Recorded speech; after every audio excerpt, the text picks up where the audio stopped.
गङ्गातरङ्गरमणीय जटाकलापं गौरी निरन्तर विभूषित वामभागं नारायण प्रियमनङ्गमदापहारं वाराणसीपुरपतिं भज विश्वनाथम्।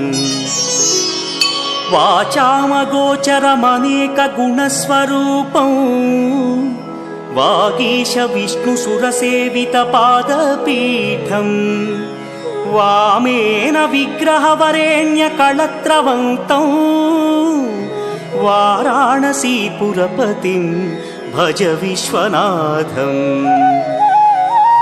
भूताधिपं भुजगभूषणभूषिताङ्गं व्याघ्राजिनाम्बरधरं जटिलं त्रिनेत्रं